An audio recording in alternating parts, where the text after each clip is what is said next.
Bismillahirrahmanirrahim. Assalamualaikum warahmatullahi wabarakatuh.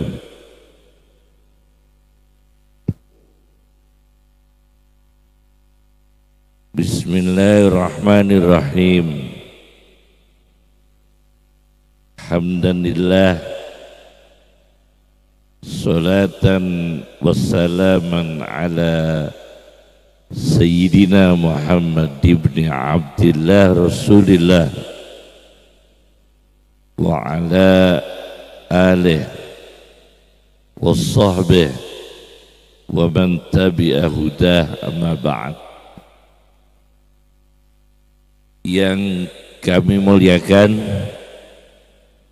segenap para habaib, para ulama, para kiai,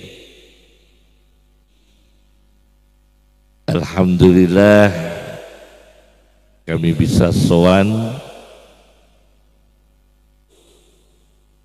Tentunya kesempatan ini izinkan kami menyampaikan sedikit saja bahwa ada satu buku namanya Rijalul Fikri wa Da'wah, karya Abul Hasan Ali An-Nadwi. Dalam kitab tersebut beliau menyampaikan di antara potensi dalam perjuangan Islam itu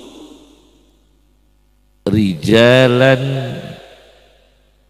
akhyaan aqwiya, laki-laki yang hidup, yang kuat, berilmu, pejuang. Di antaranya adalah para ulama, kiai, sebagai ulama, faqih, mujahid. Tentunya kita sebagai generasi berikutnya harus menteladani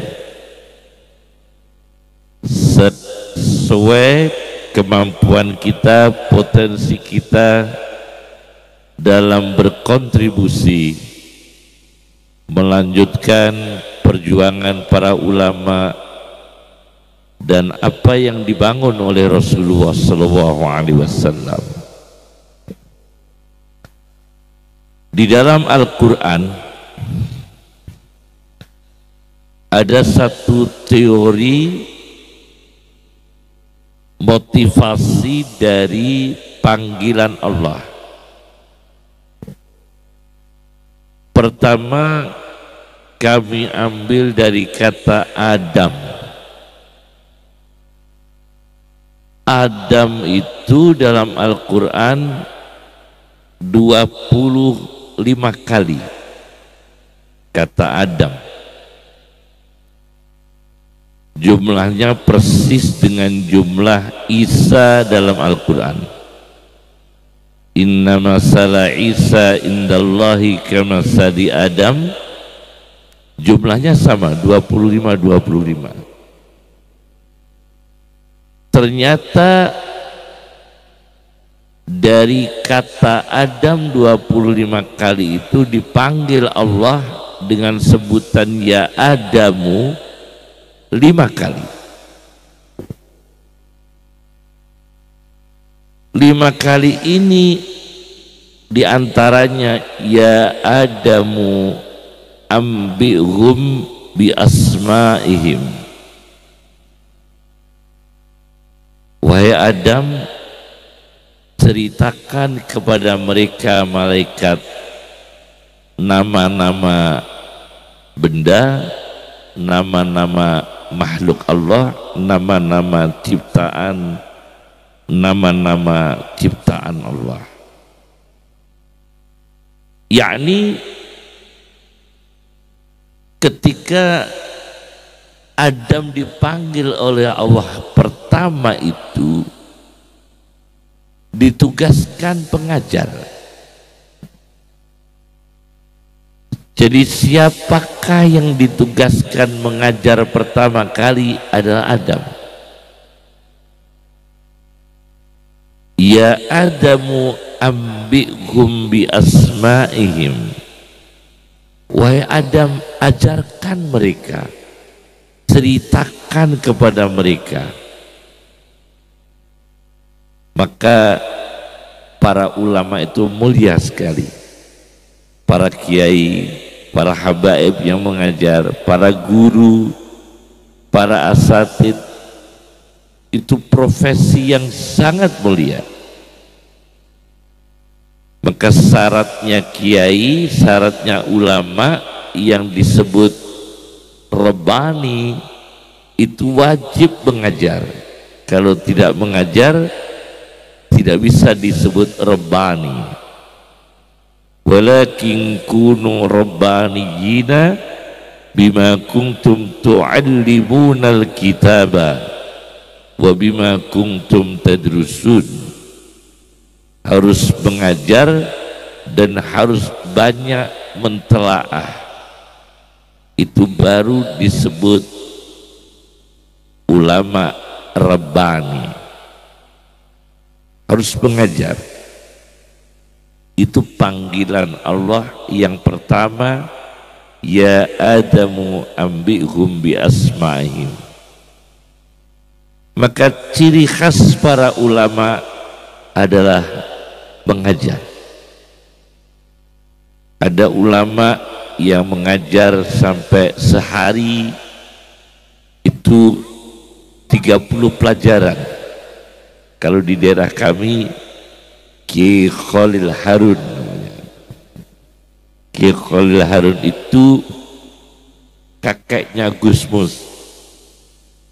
Itu ngajar 30 kali.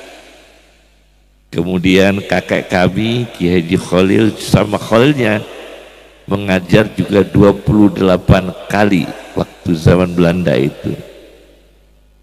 Jadi kiai dulu itu subhanallah mengajarnya tidak henti, Rabbani sekali. Kiai Hasyim Asy'ari dari subuh sampai duhur dipotong sholat duha, habis duhur sampai asar, habis isya sampai tengah malam mengajar itu. Karena mereka ini bergelar Rabbani, Rabbani. Ambi'hum bi asma'ihim. Yang kedua adalah insan. Insan dalam Al-Quran 65 kali dipanggil oleh Allah ya ayyuhal insanu hanya 2 kali. Dipanggilnya hanya 2 kali. Dari 65 kali kata insan dipanggil oleh Allah wahai manusia hanya 2 kali.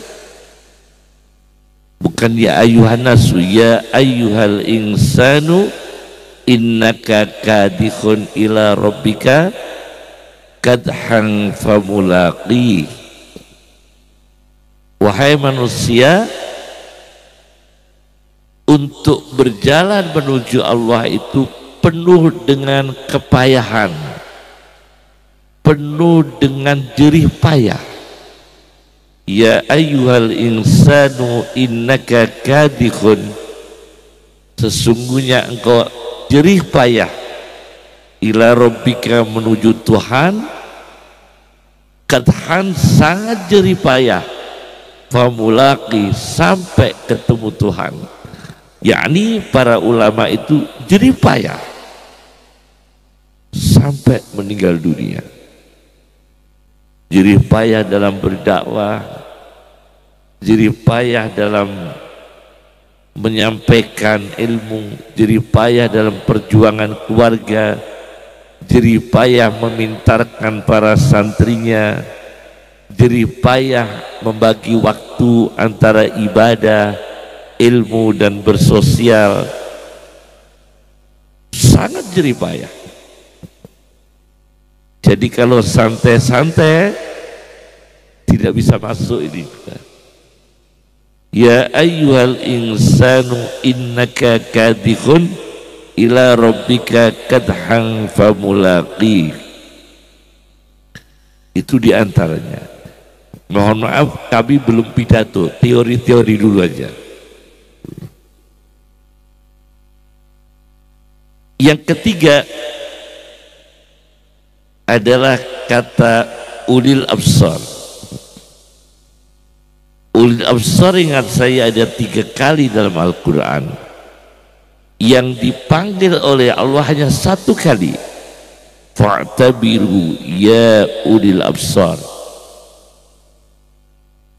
Maka renungilah wahai orang-orang yang punya pengetahuan.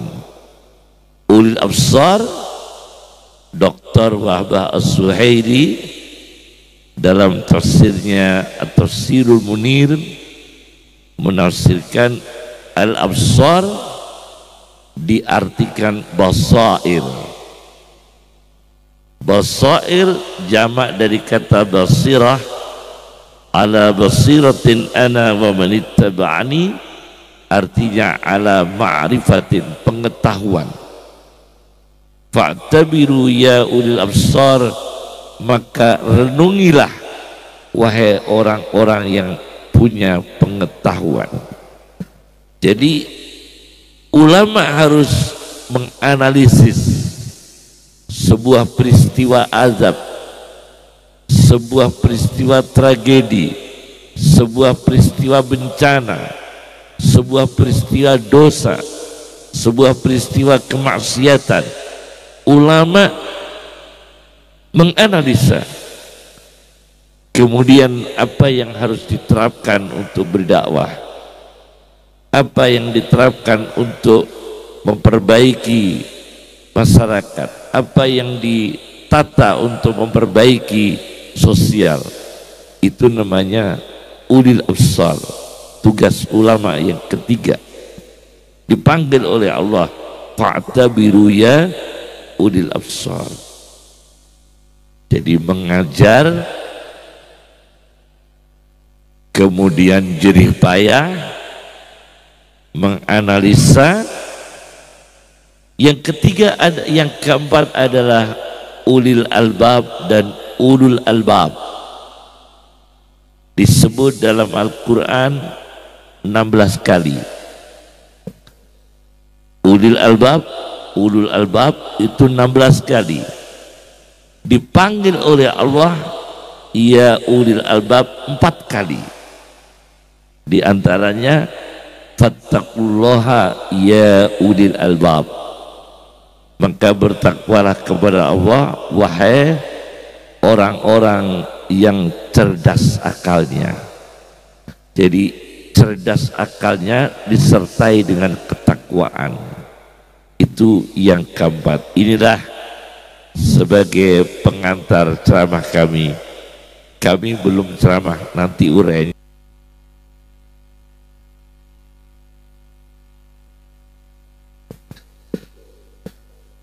Dari 4 teori ini, kita di mana ini? Kita akan masuk sebuah nama pengajar, berarti jalur ya Adamu ambihum bi asma'ihim. Kita akan masuk pada jalur mau jerih payah dalam perjuangan, innaka kadihun. Kita masuk dalam menganalisa kehidupan kita, masuk ulil absar. Kita masuk berilmu, cerdas dan bertakwa, masuk ulil albab.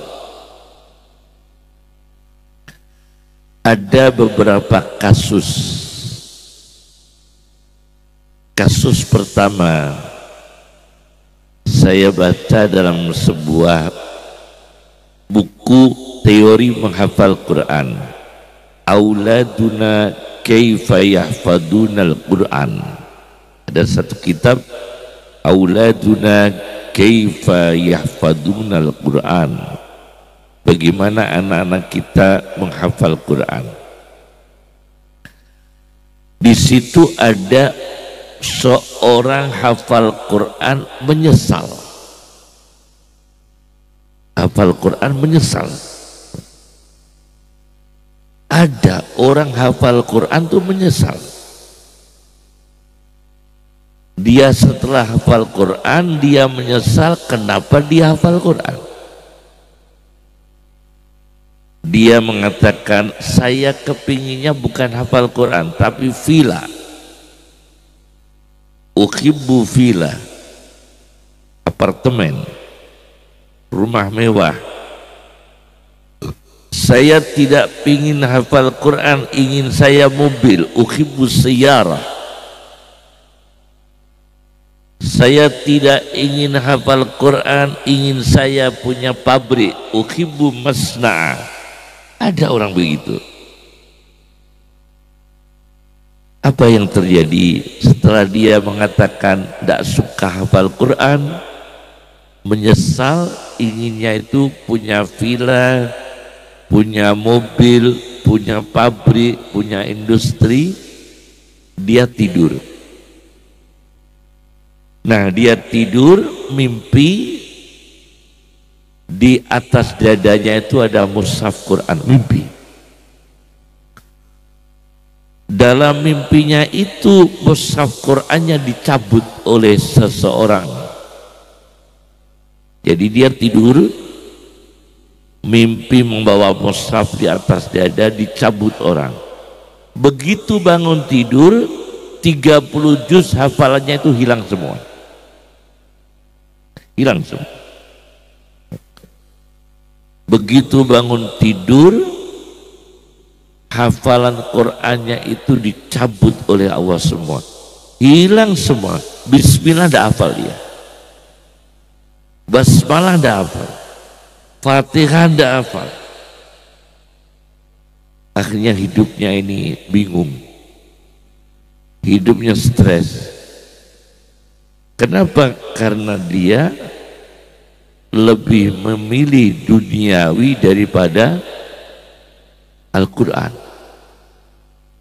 lebih memilih kekayaan duniawi daripada jerih payah menjaga Al-Quran. Nah, sekarang kita tanya pada diri kita sendiri, bapak-bapak, kehilangan surat Quran dengan surat tanah susah mana, Pak?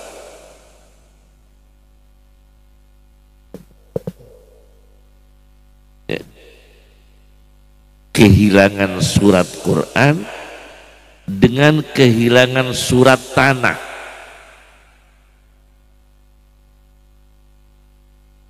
Mana yang kita cari? Al-Quran kita hilang di mobil, sertifikat kita hilang, mana yang dicari? Sertifikatnya ya. Ada kasus begitu. Ada kasus lagi disebutkan di dalam kitab Syu'abul Iman karya Al-Baihaqi, juga disebutkan Abdul Karim bin Hawasin Al-Kushairi dalam karyanya Ar-Risalatul Kushairiyah. Seorang hafal Quran, dia tentara, Pak. Tentara hafal Quran, berperang dengan Romawi. Tentara hafal Quran, ulama, perang dengan Romawi. Di tengah-tengah medan pertempuran, dia bertemu dengan penguasa Romawi dan tergoda oleh putrinya. Akhirnya pejuang yang hafal Quran ini lebih merelakan memilih putrinya tokoh Romawi tadi dengan meninggalkan Islam, yakni murtad. Naudzubillah min dzalik. Dia murtad. Begitu murtad, berapa bulan kemudian atau beberapa tahun kemudian terjadi perang lagi antara Muslim dengan Romawi. Kawan-kawannya bertemu dengan tentara yang asalnya hafal Quran tadi. Dulunya tentara Muslim, sekarang tentara Romawi. Dulunya hafal Quran. Nah sekarang ketemu dengan tentara Muslim, ditanya, Anda sudah berubah agama, sekarang berada di tentara Romawi, hafalan Quranmu bagaimana? Dia mengatakan hilang semua, hanya tertinggal satu ayat Quran, rubama yawaddul ladina kafaru law kanu muslimin. Rubama yawaddul ladina kafaru law kanu muslimin. Saya yang sudah terlanjur kafir ini mau kembali ke Islam sulit. Itu yang dibaca, hanya satu ayat. Maka ulama ini menjaga agamanya, bukan orang awam saja yang mudah luntur imannya. Ulama bisa luntur iman. Ibnul Jauzi dalam kitabnya Damul Hawa, ada sebuah kitab tragedi cinta ya, mengulas tentang cinta, namanya Zammul Hawa. Di situ ditemukan seorang muadzin, orang yang adzan, namanya Soleh, bagus namanya, kerjanya adzan tidak kurang dari 40 tahun.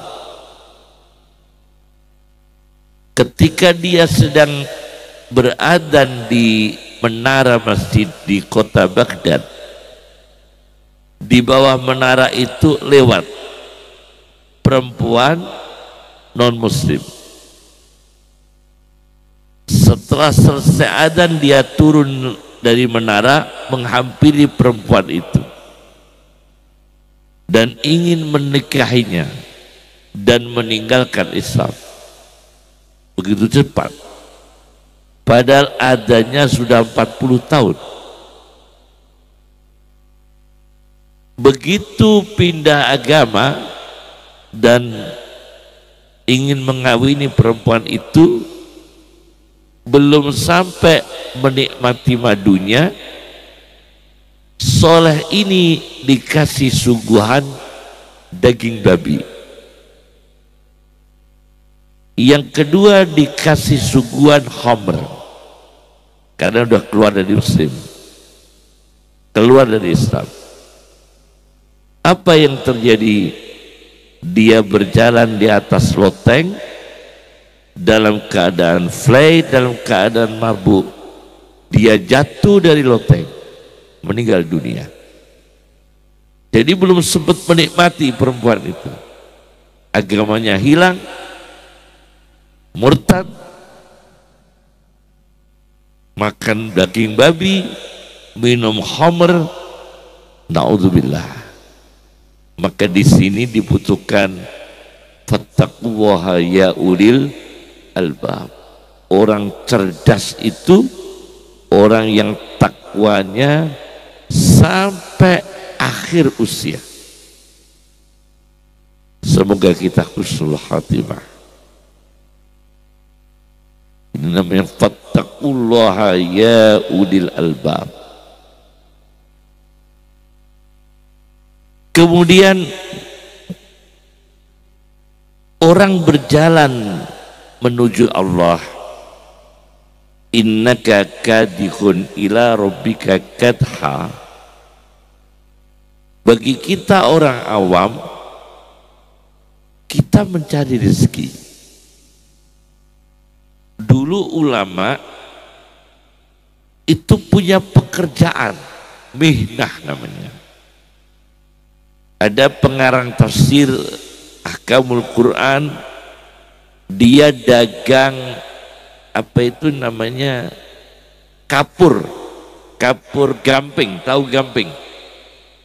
Kapur itu Al-Jassos itu penjual kapur gamping yang untuk tukang batu itu Jassos. Kemudian ada ulama lagi namanya As-Sobuni. Sobuni itu dulu pembuat sabun, penjual sabun, maka disebut As-Sobuni, jual sabun. Ulama. Kemudian gurunya Syekh Abdul Qadir Al-Jilani, Hamad Ad-Dabbas. Dabbas itu penjual sirup, Dibsun. Dibsun itu sirup. Jadi ulama betul-betul jerih payah mencari rezeki yang halal. Sampai Ad-Dabbas penjual sirup, Al-Jassos penjual kapur. Kemudian ada lagi ulama yang menulis buku sejarah ekspansi Islam di berbagai negara, namanya Futuhul Buldan, diberi nama Al-Baladuri. Baladuri itu penjual jambu mente. Penjual apa? Jambu mente. Al-Baladuri, penjual jambu mente. Jadi kerja mereka. Ulama yang rezekinya dari sumber yang halal, tidak menjilat,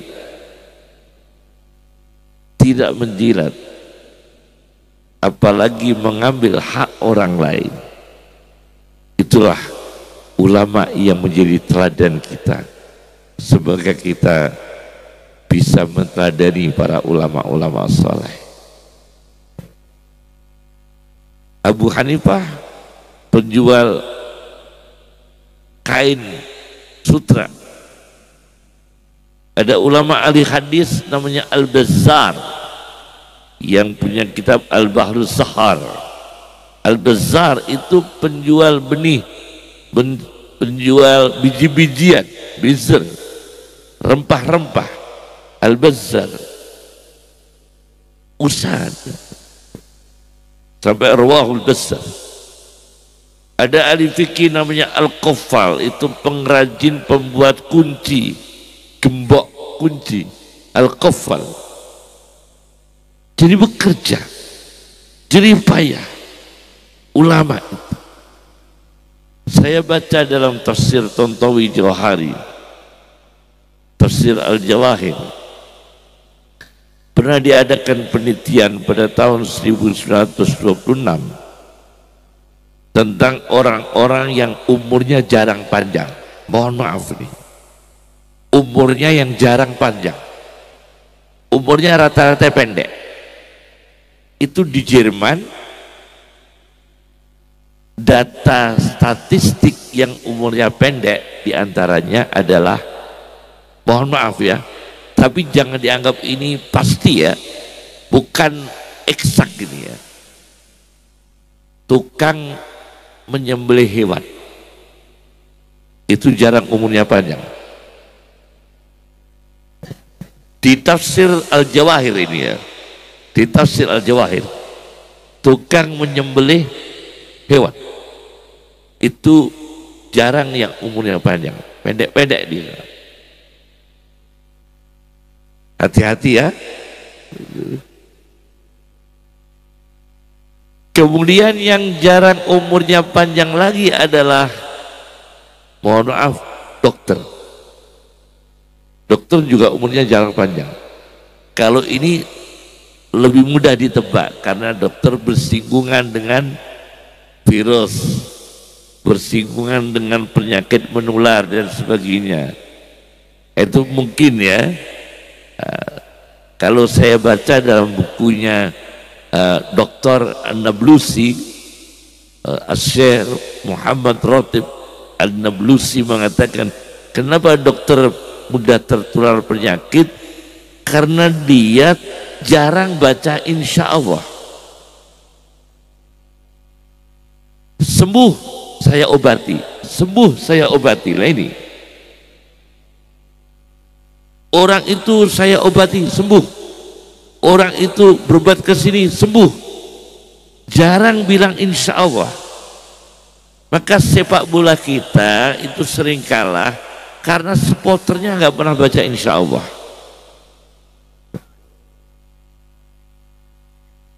Jadi besok kalau bola kita ini ya kepingin menang, di stadion itu semua insya Allah, insya Allah menang, jangan bilang pasti menang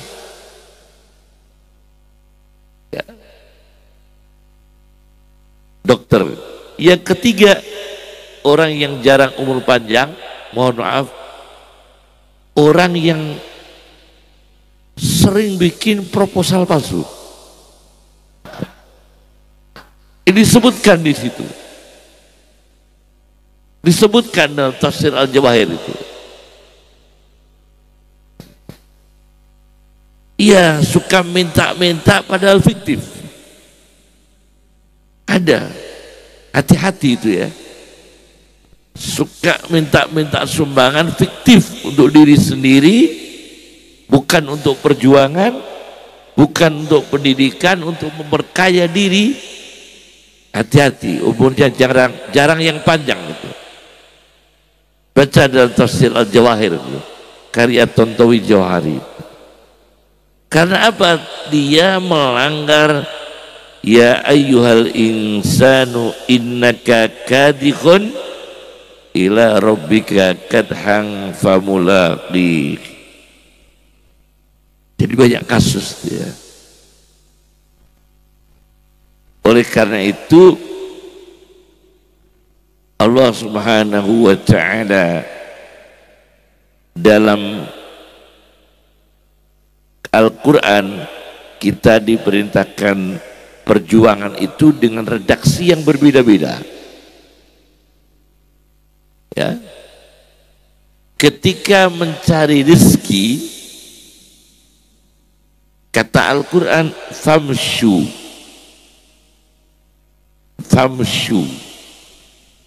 maka berjalan, tapi berjalannya dengan motorik yang tidak serempengan, yang sedang-sedang.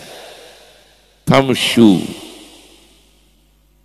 berjalan tapi jangan kenceng-kenceng, jangan tergesa-gesa, jangan terburu-buru, ini urusan rezeki. Tapi ketika berzikir kepada Allah, mengingat Allah, redaksinya bukan famshu, fas'au ila zikrillah. Berjalannya agak cepat karena mengingat Allah. Fas'au ila zikrillah. Al-Wahidi dalam tafsirnya Al-Basit, Al-Wahidi yang punya tafsir Al-Basit, Al-Wasit, Al-Wajiz ya, di dalam tafsirnya Al-Basit, dalam tafsirnya Al-Basit, Al-Wahidi mengatakan kalau fas'au ila dzikrillah, Hasan Al-Basri mengatakan sa'yun bil qulub, menuju Allah, mengingat Allah itu berjalannya hati. Sa'yun bin niyah, berjalan dengan niat. Sa'yun bir rahbah, berjalan dengan cinta zikir, senang zikir, senang membaca Allah, senang menyebut Allah, tidak bosan-bosan menyebut Allah. Sa'yun bil qulub dengan hati, sa'yun bin niyah dengan niat, sa'yun bil rahbah dengan senang. Ini fas'au. Kemudian redaksi yang ketiga adalah sabiqu ila maghfiratin min rabbikum jannah. Berlomba-lomba, agak cepat tadi, dengan kompetitif. Berzikir menuju surga, menuju ampunan Allah, berlomba-lomba, cepet-cepetan. Redaksinya bukan famsyu, bukan fas'au, tapi sabiqu, berlomba-lomba mendapatkan ampunan Allah. Jangan ditunda-tunda untuk mendapatkan ampunan Allah. Jangan ditunda-tunda untuk mendapatkan ampunan Allah. Memang ada orang yang berdosa tapi dia diampuni oleh Allah dengan amalan yang ringan. Ada orang dosanya banyak, kebetulan diampuni Allah dengan amal yang ringan. Tapi kita tidak boleh untuk mendapatkan ampunan Allah kita dengan amal yang ringan, sengaja dengan amal yang ringan. Harus sabiqu, berlomba-lomba. Apa berlomba-lombanya? Memang berat. Apa yang kita ada? Kita bisanya sedekah, berlomba-lomba ampunan dengan sedekah. Kita bisanya silaturahim, berlomba-lomba ampunan Allah dengan silaturahim. Kita bisanya mengangkut barang orang, dapat ampunan Allah. Kita bisanya menunjukkan jalan orang, kita bisanya bersenyum di depan orang, ampunan Allah. Itu berlomba-lomba. Yang keempat, redaksinya fafirru ilallah, lari menuju Allah, lebih cepat lagi. Jadi dari famsyu, fas'au, sabiqu, kemudian fafirru ilallah, lari secepat-cepatnya menuju Allah. Ini orang yang hebat. Nah, kiai-kiai sepuh dulu, Masya Allah, kita nggak bisa niru ya. Kalau lihat cerita-cerita ulama dulu itu kita nggak bisa niru. Mau niru ilmunya nggak nutut, mau niru ibadahnya nggak nutut, mau niru sodakohnya nggak nutut. Ya sudah, kita niru cara bermasyarakatnya, kita niru cara beribadah yang paling sederhana yang kita mampu, kita tiru. Jadi memang kalau niru ulama dulu, mau niru ilmunya berat, mau niru ibadahnya berat. Kita niru ikhlasnya kalau bisa, kita niru tawaduknya, kita niru cara bersyukurnya, kita niru cara bergaulnya. Sudah itu, udah bagus itu. Namanya berlomba. Fafirru ilallah, lari kepada Allah. Pidato jangan lama-lama nanti, makruh. Pidato kalau lama-lama itu makruh. Terlalu lama makruh, mughalladah nanti.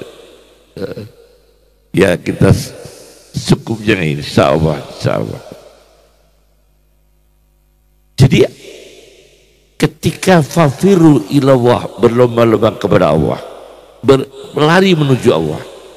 Saya pernah baca di ujungnya kitab tasawuf, cuma tasawuf ini agak berbahaya ya, Al-Futuhatul Makkiyah, karya Ibnu Arabi ya. Kita kalau di Futuhatul Makkiyah jangan baca yang akidah, kita akidahnya ahli sunnah ya. Kita tasawuf akhlaknya, tasawuf amali. Kalau akidah langsung ahli sunnah wal jamaah ya. Kalau amalan boleh akhlak.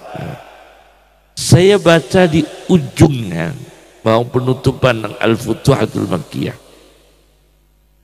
Ibnu Arabi itu pernah mendapatkan hadiah rumah dari seorang sultan. Rumah mewah.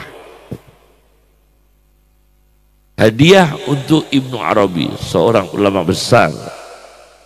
Begitu diterima,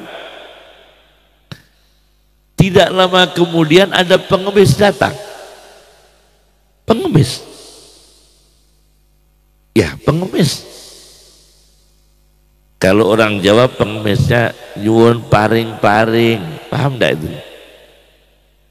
Nyuwun paring-paring, Pak minta sesuatu Pak. Ibnu Arabi uang logam enggak punya, uang kertas enggak punya, makanan pas enggak ada. Akhirnya pengemis itu ditawari, Pak, saya mau ngasih uang, kebetulan nggak punya uang. Mau ngasih makanan, kebetulan nggak punya makanan.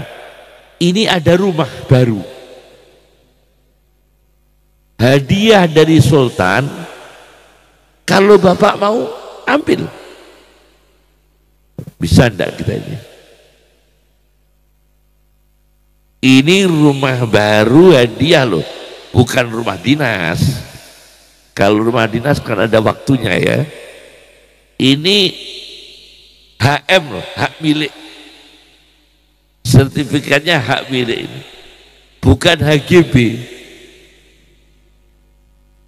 Oleh Ibnu Arabi, saya nggak punya uang, nggak punya makanan, adanya ini rumah. Akhirnya pengemis itu yang nggak menolak, langsung diterima. Qabil tuh. Akhirnya pengemis itu mendapatkan rumah mewah dari Ibnu Arabi, hadiah dari seorang sultan.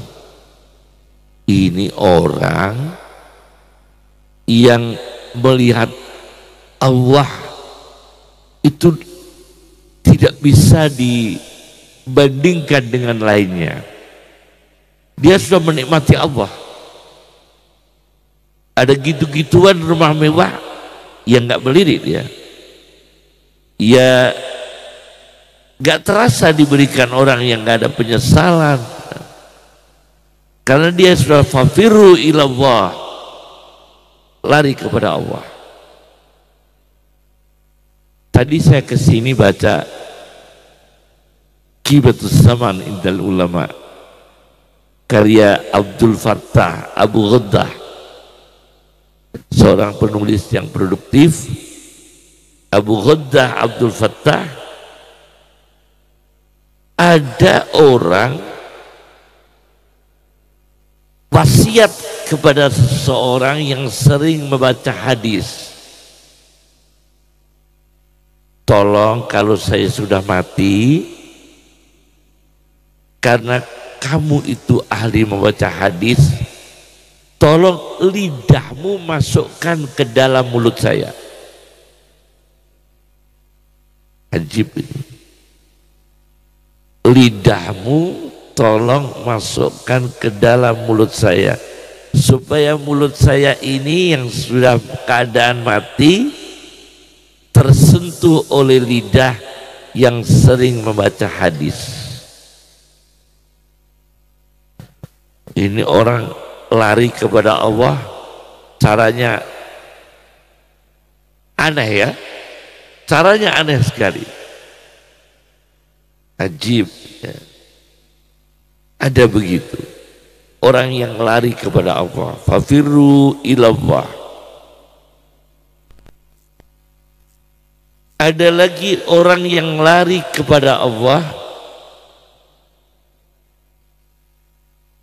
diterangkan di satu kitab, buku kecil ya, buku kecil sebetulnya itu, buku kecil pengalaman dokter bedah jantung. Bedah jantung itu bedah vaskular ya.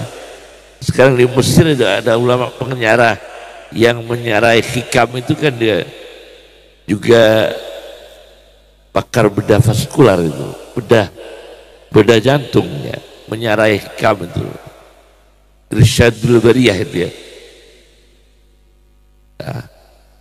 Nah, ada seorang dokter bedah jantung, dia menulis satu risalah ya, pengalaman dia selama di rumah sakit. Dia cerita ketika dia kerja di rumah sakit militer di Riyadh. Tengah malam dokter ini terkejut ada suara adzan. Allahu Akbar, Allahu Akbar. Tengah malam dilihat jamnya, ini belum subuh kok ada suara adzan. Dicari lagi dari mana arah suara adzan itu. Suara adzan ini belum berhenti, adzan terus. Ternyata dari arah jenazah. Dari arah jenazah. Dari mana ini ya? Masa mayit adzan? Masih bersuara adzan. Akhirnya dokter ini mengambil stetoskop, mengambil alat stetoskop untuk diperiksa, dimasukkan ke telinga kanan, telinga kiri, diperiksa.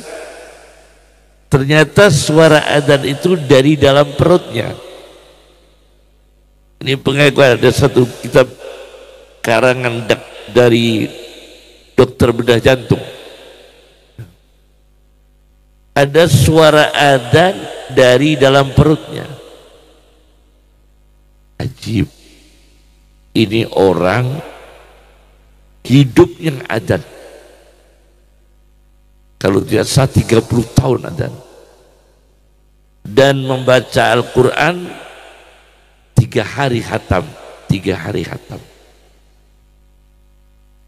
Jadi kalau kepingin punya karomah seperti ini ya 3 hari khatam, 3 hari khatam dengan ikhlas, lari kepada Allah sampai dalam perutnya itu bisa mengeluarkan suara ada. Ini kesaksian seorang dokter bedah jantung. Jadi memang orang yang lari kepada Allah itu diberi banyak keajaiban. Orang yang lari kepada Allah.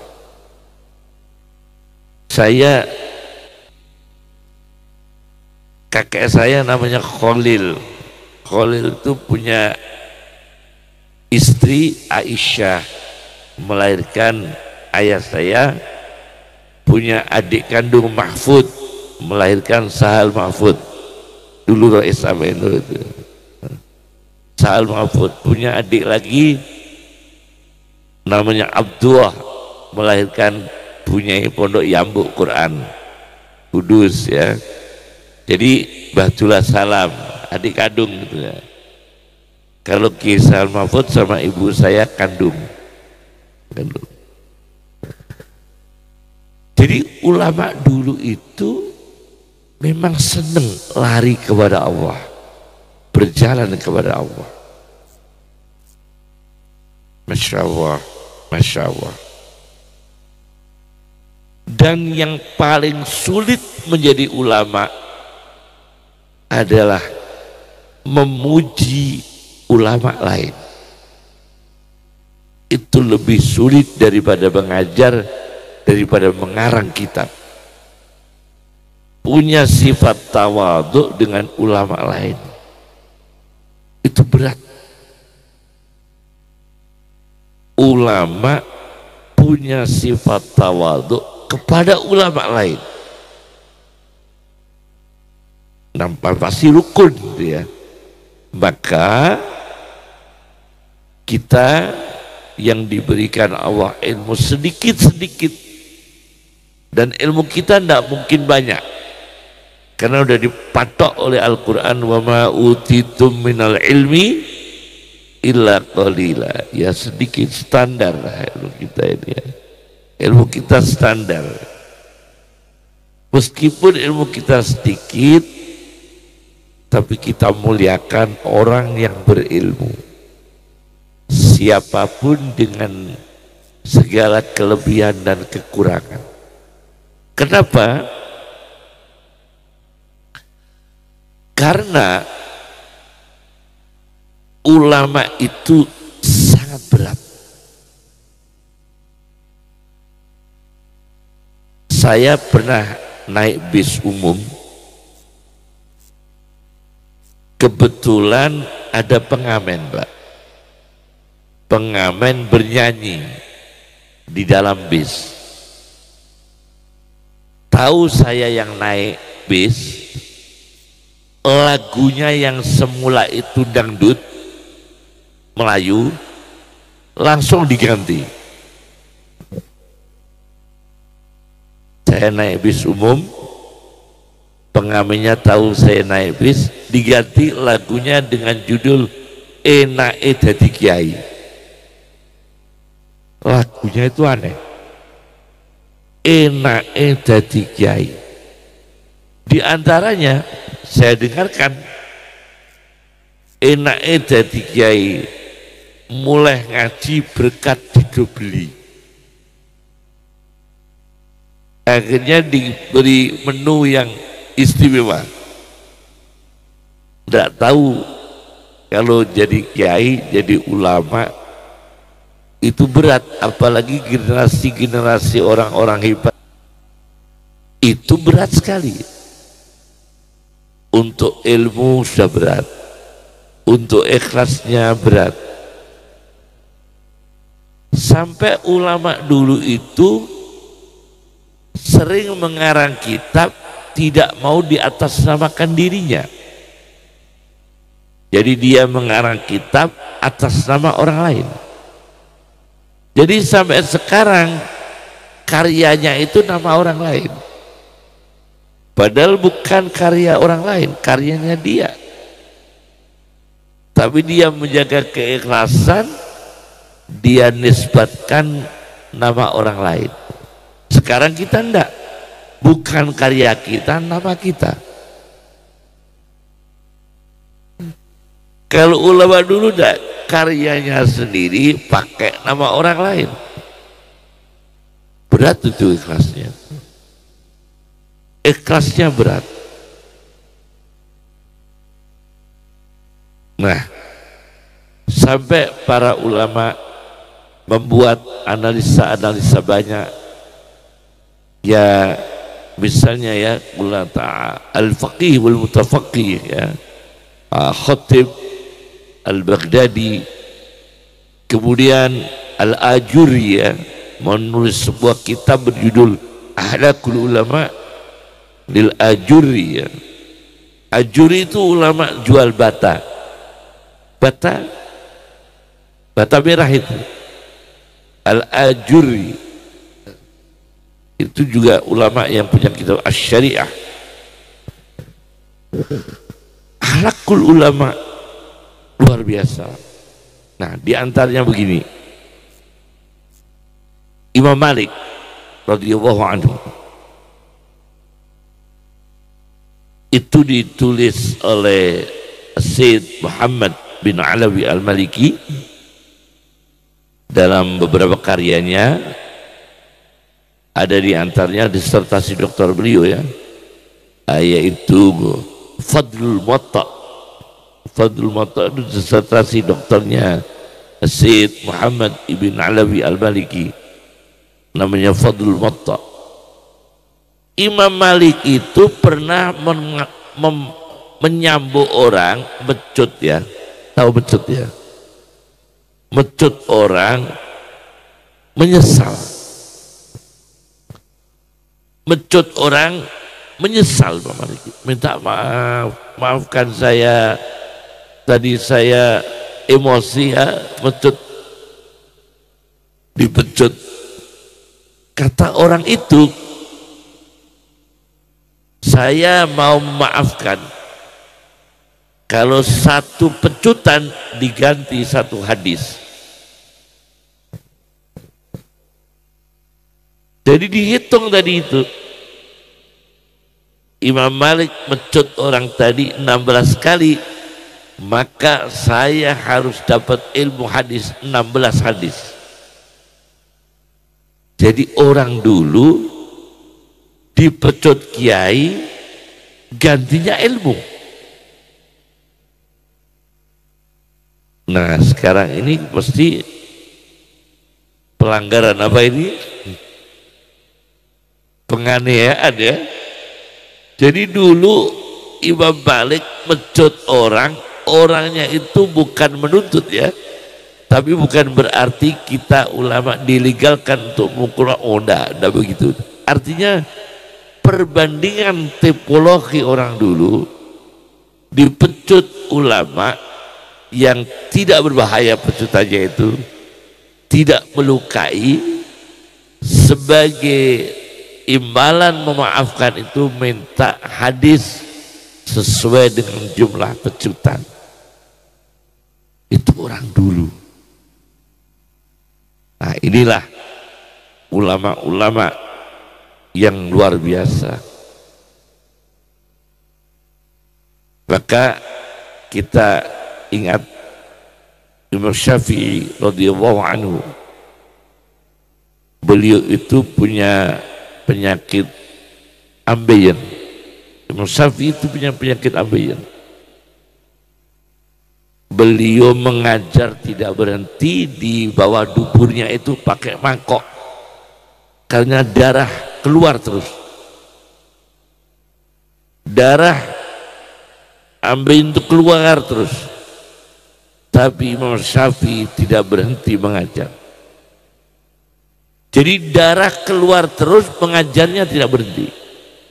Nah kita ini enggak, belum sakit sudah enggak masuk, belum sakit.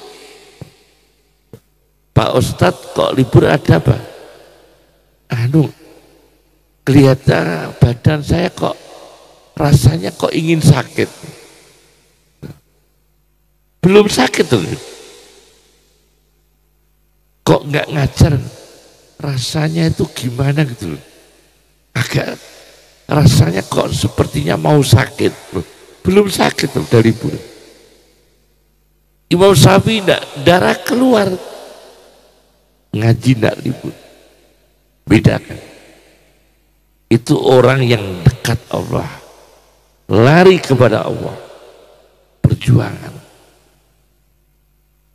Nah kalau melihat seperti itulah kita jadi kecil ya.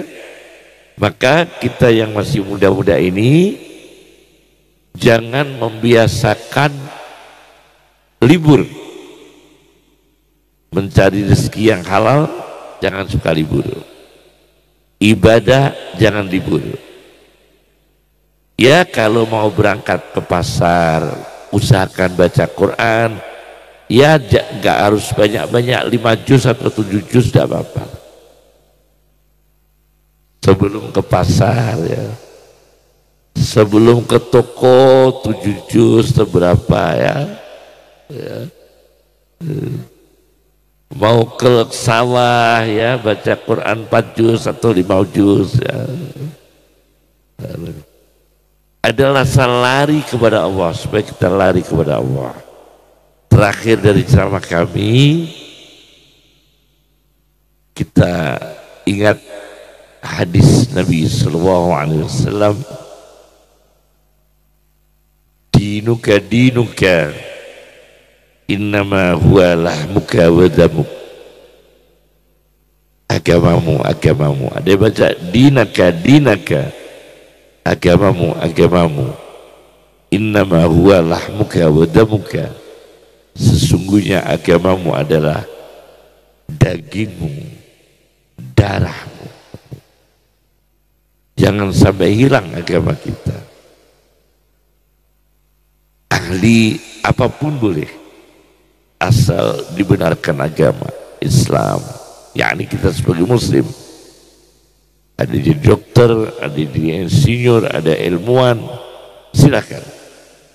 Tapi agama kita jangan hilang. Itu daging kita, darah kita. Innama huwa lahmuka wa damuka. Inilah yang bisa saya sampaikan. Semoga barokah. Doakan kita ini panjang umur barokah, ya. Panjang umur barokah.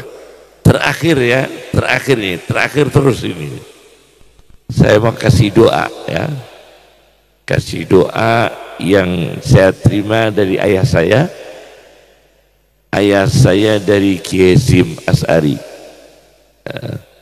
Untuk menjaga diri kita, keselamatan kita, agama kita. Hasyim Asy'ari pernah dawuh ke ayah saya, dikasih doa, tahassantu bihisni la ilaha illallah Muhammadur Rasulullah. Tahassantu bihisni la ilaha illallah Muhammadur Rasulullah. Saya membentengi diri, melindungi diri, menjaga diri dengan benteng la ilaha illallah Muhammadur Rasulullah. Tahassantu bihisni la ilaha illallah Muhammadur Rasulullah. Baca ya, tiap pagi minimal ya 6.000 kali lah.